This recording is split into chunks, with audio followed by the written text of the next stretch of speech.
दोस्तों, आज की कहानी है चाचा चाची को कुछ पता नहीं चलेगा।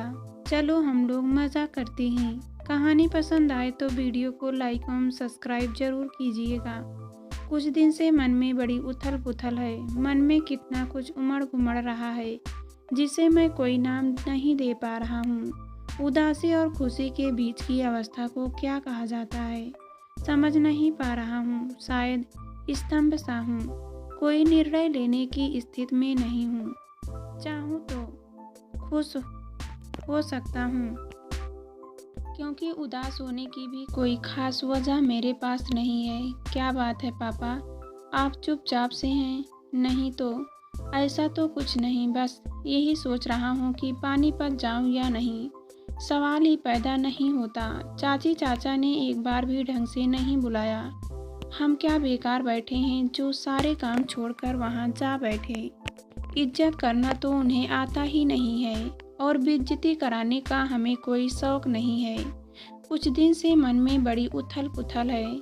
मन में कितना कुछ उमड़ घुमड़ रहा है जिसे मैं कोई नाम नहीं दे पा रहा हूँ। उदासी और खुशी के बीच की अवस्था को क्या कहा जाता है समझ नहीं पा रहा हूँ। शायद स्तंभ सा हूँ। कोई निर्णय लेने की स्थिति में नहीं हूँ। चाहूँ तो खुश हो सकता हूँ, क्योंकि उदास होने की भी कोई खास वजह मेरे पास नहीं है। क्या बात है पापा, आप चुपचाप से हैं? नहीं तो ऐसा तो कुछ नहीं, बस यही सोच रहा हूँ कि पानीपत जाऊँ या नहीं। सवाल ही नहीं पैदा होता। चाचा चाची भी एक बार भी ढंग से नहीं बुलाया। क्या हम बेकार बैठे हैं जो सारे काम छोड़कर वहाँ जा बैठे।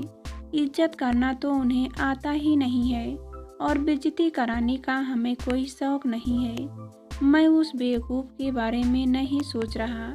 वह तो नासमझ है। नासमझ है तो इतने चुस्त है। अगर समझदार होते तो पता नहीं क्या क्या कर जाते। पापा, आप मान क्यों नहीं जाते कि आपके भाई ने आपकी अच्छाई का पूरा फ़ायदा उठाया है। बच्चे को पढ़ाना था तो आपके पास छोड़ दिया। आज वे 4 पैसे कमाने लगे तो उनकी आंखें ही पलट गई।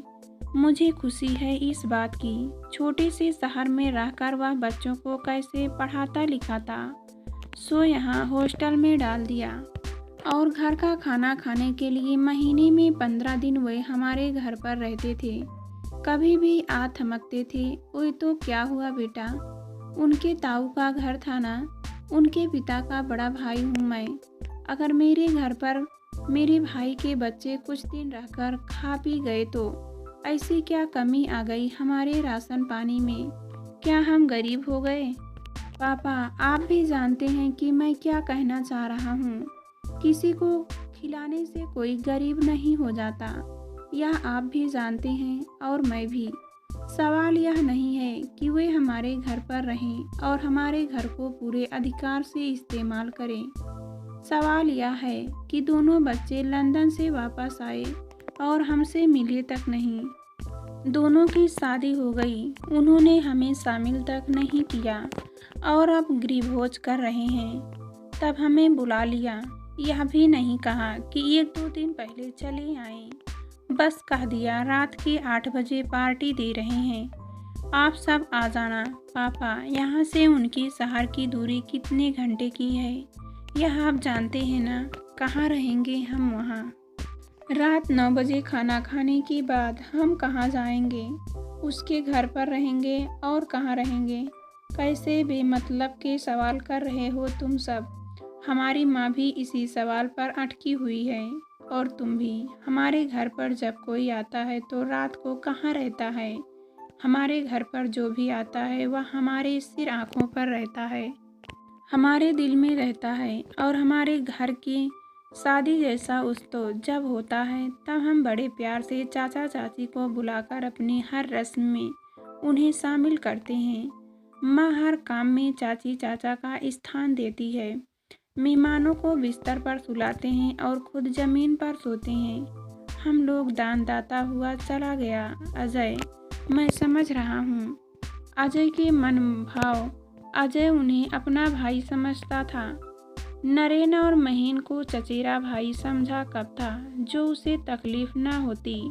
अजय की शादी जब हुई तो नई नवेली भाभी के आगे पीछे हर पल डोलते रहते थे। नरेन और महीन दोनों बच्चे MBA करके अच्छी कंपनियों में लग गए और वहीं से लंदन चले गए। जब जा चुके थे तब हमें पता चला विदेश जाते समय मिलकर भी नहीं गए। सुना है वे लाखों रुपए साल का कमा रहे हैं।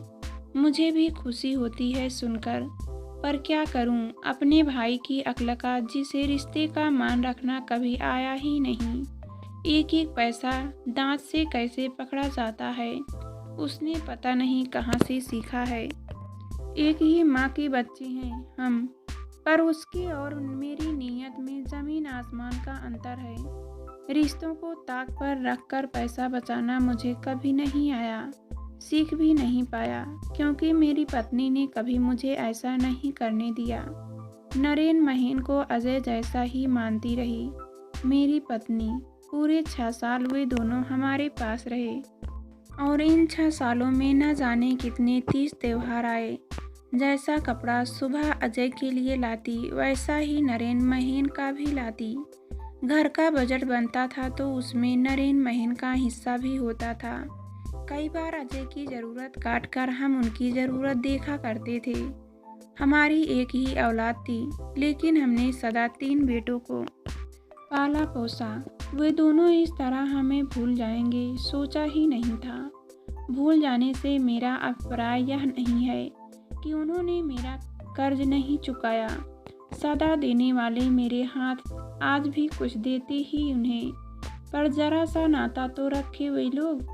इस तरह बिसरा दिया है हमें, जैसे हम जिंदा ही नहीं हैं। सुबह भी दुखी सी लग रही है, बात बात पर खींच उठती है।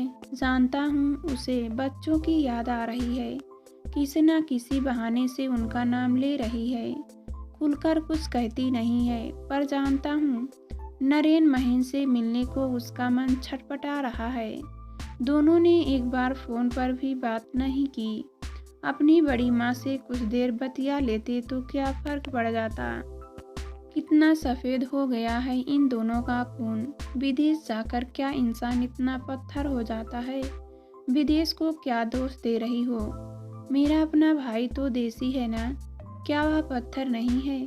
पत्थर नहीं, इसे कहते हैं प्रैक्टिकल होना।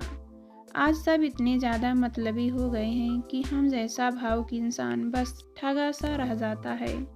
हम लोग प्रैक्टिकल नहीं है ना, इसलिए बड़ी जल्दी बेवकूफ़ बन जाते हैं। क्या करें हम, हमारा दिल यह कैसे भूल जाए कि रिश्तों के बिना मनुष्य कितना अपाहिज, कितना बेसहारा है। जहाँ 2 हाथ काम आते हैं वहाँ रुपए पैसे काम नहीं आ सकते। आप यह ज्ञान मुझे क्यों समझा रहे हैं। रिश्तों को निभाने में मैंने कभी कोई कंजूसी नहीं की, इसलिए कि अगर एक इंसान बेवकूफ़ी करे तो ज़रूरी नहीं कि हम भी वही गलती करें। जीवन में कुछ पल इतने मूल्यवान होते हैं जो बस एक ही बार जीवन में आते हैं, उन्हें दोहराया नहीं जा सकता। गया पल चला जाता है, पीछे यादें रह जाती हैं, कड़वी या मीठी। नरेन महीन हमारे बच्चे हैं। हम यह क्यों ना सोचें कि वे मासूम हैं, जिन्हें रिश्ता निभाना ही नहीं आया। हम तो समझदार हैं। उनका सुखी परिवार देखने की मेरी तीव्र इच्छा है, जिसे मैं दबा नहीं पा रहा हूँ। अजय का गुस्सा भी जायज़ है, मैं मानता हूँ सुबह, पर तुम ही सोचो, हफ्ते भर में दोनों लौट भी जाएंगे, फिर मिले ना मिले। कौन जाने हमारी जीवन यात्रा कब समाप्त हो जाए। मेरा स्वर अचकचा सा गया। मैं दिल का मरीज हूँ, आधे से ज़्यादा हिस्सा काम नहीं कर रहा है। कब धड़कना बंद कर दे क्या पता। मैं दोनों बच्चों से बहुत प्यार करता हूँ, चाहता हूँ उनकी नई नई बसी गृहस्थी देख लूँ। उन बच्चियों का क्या कसूर, उन्हें मेरे बारे में क्या पता कि मैं कौन हूँ। उनके ताऊ ताई उनसे कितना ममत्व रखते हैं, उन्हें तभी पता चलेगा जब वो देखेगी हमें और हमारा आशीर्वाद पाएगी। बस मैं जाना चाहता हूँ, वह मेरे भाई का घर है, वहीं रात कट कर सुबह वापस आ जाऊँगा। नहीं रहूँगा वहाँ। अगर उसने नहीं चाहा तो फिजूल मान अपमान का सवाल मत उठाओ। मुझे जाने दो, इस उम्र में यह कैसा व्यर्थ कहाँ, रात में सोएंगे कहाँ। 3 बेडरूम का उनका घर है, 2 में बच्चे और 1 में देवर देवरानी सो जाएंगे। शादी में सब लोग नीचे ज़मीन पर गद्दे बिछाकर सोते हैं। ज़रूरी नहीं सबको बिस्तर मिले ही, नीचे कालीन पर सो जाऊंगा। अपने घर में जब शादी थी तो सब कहाँ सोए थे। हमने नीचे गद्दे बिछाकर सबको नहीं सुलाया था। हमारे घर में कितने मेहमान थे, 30-40 लोग थे। वहाँ सिर्फ उन्हीं का परिवार है। वे नहीं चाहते वहाँ कोई जाए तो क्यों जाए। हम वहाँ उनकी चाहत से मुझे कुछ लेना देना नहीं है। मेरी खुशी है, मैं जाना चाहता हूँ बस, अब कोई बहस नहीं। चुप हो गई थी सुबह।